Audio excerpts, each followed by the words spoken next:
نروح للزمالك. بس قبل ما نروح للزمالك كان في حاجه غريبه في الحكمين النهارده، حكم الاهلي وحكم بيراميدز والزمالك.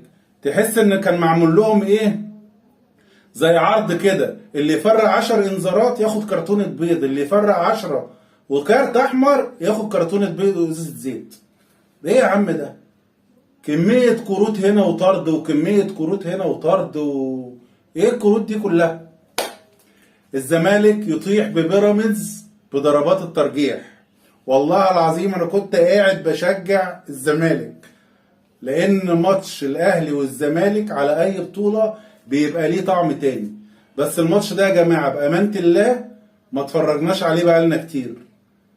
ماتش عالمي، اول مرة اتفرج على ماتش بعيدا عن الاهلي وابقى مش